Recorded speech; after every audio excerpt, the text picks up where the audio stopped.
A tiger cub was crying in the fire. The sound cut through the smoke. Thin, weak, desperate. Ranger Raj ran toward it, eyes stinging, boots sinking in the ash. All around him, trees cracked and fell, flames racing through the jungle. Then he saw it. The cub lay trapped under a burning branch, its tiny paw pinned, its body shaking. Each breath came shorter than the last. Raj didn't think. He dropped to his knees, grabbed the branch and pulled. The heat tore through his gloves, the bark burning his hands, but he didn't let go. The cub whimpered once, too weak to fight. He lifted the branch enough to drag it free, then wrapped it in his jacket and pulled it to his chest. Smoke rose around them. The fire was closing fast. "Stay with me," he whispered. And then the jungle disappeared into flame. By the time rescuers reached him, the trees were gone. They found Raj half-conscious, jacket scorched, clutching the cub against his chest. Its fur was singed, but it was breathing. He refused treatment until they took the animal to safety. "The cub lives first," he said. "At the sanctuary." The doctors nodded. "Lucky," they told him. A few more minutes and it would have burned alive. Raj never saw it again. The cub was released into another reserve, far from human contact. Still he thought about it, the way it had gone quiet in his arms, the way its heartbeat slowed to match his. A decade later, another fire tore through the forest. It started in the dry hills and spread faster than anyone had seen before. Rangers rushed to clear villages, shouting through radios, guiding animals away from the smoke. Raj, now older, with gray temples, refused to stay behind. He packed his old gear, rope, canteen radio, and drove toward the ridge. By the time he arrived, the sky was orange. The forest glowed like lightning caught in the trees. He parked the truck and ran on foot, pulling a cloth over his mouth. The air burned his throat. The heat pressed against his chest like a wall. His radio crackled, full of static. North side's blocked. A voice shouted, "We can't reach." The roar of the flames swallowed the rest. He pushed forward alone. Everywhere he looked, trees were falling. Loud, splintering sounds swallowed by fire. Ash rained from the sky. Then through the smoke, something moved. A shadow. Large. Silent. Raj stopped, squinting. His heart pounded. A tiger stepped from behind a burning tree. Her stripes flickered red and gold under the light. She didn't growl. She didn't run. She just looked at him. Raj froze, breath caught in his chest. The tiger's chest rose and fell, slow and steady. The fire hissed between them. He could have sworn he knew those eyes. Bright golden, the same ring of color he'd seen once before. The cub. Raj lowered his hand slowly. "It's you," he whispered. The tiger rumbled, a sound deep and calm. Not anger, not warning. A loud crack split the air.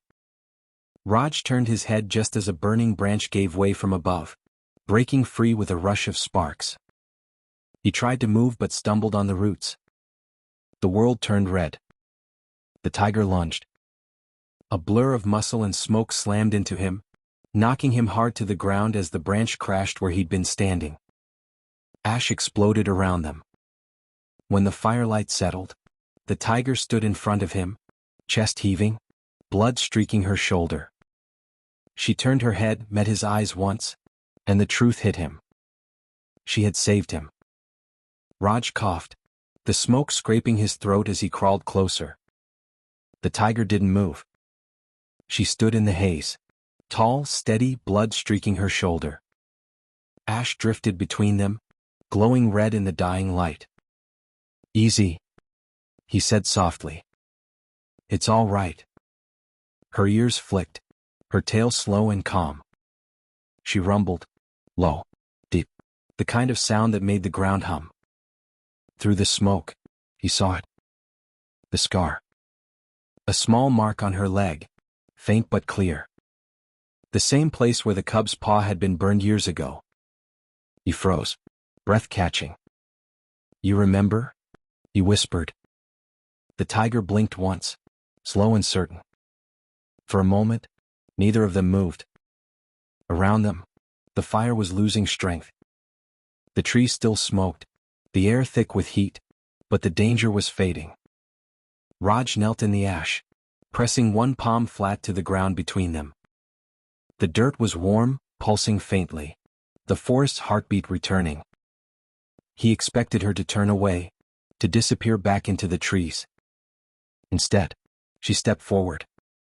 Her paw landed beside his hand, claws half buried in the soot. Raj didn't move.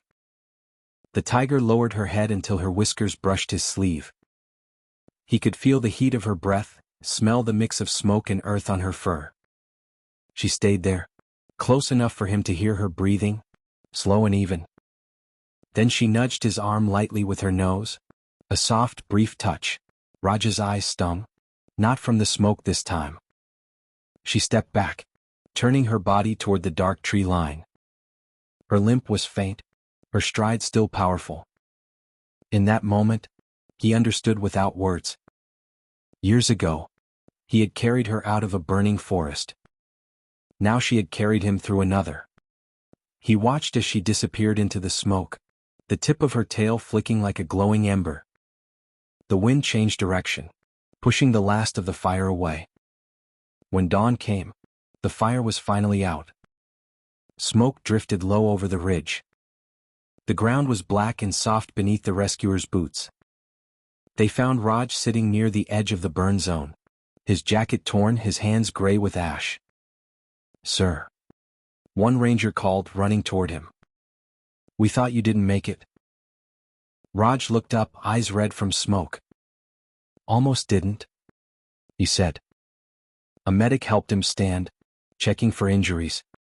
When he pulled at the jacket sleeve, the fabric came apart. 3 long marks ran across the back, deep, frayed lines, the kind only claws could leave. The ranger stared. "What happened to you?" Raj wiped the soot from his face, his voice low. "She pulled me out." "She?" "The tiger," he said. "The same one from the first fire." No one spoke. Behind them, the burned trees creaked as the wind passed through. One ranger exhaled slowly. "You're saying she saved you?" Raj nodded. "I saved her once. I guess she remembered." The others fell silent. Only the faint crackle of dying embers filled the air. He took one last look toward the jungle, where the smoke had thinned and the green was slowly returning. Then he turned back to them, tired but certain. "Come on," he said. "Let's go home." As they walked, a low rumble echoed through the hills, deep, steady, and alive. Every head turned. Raj didn't stop. He just smiled. "She's still out there," he said quietly.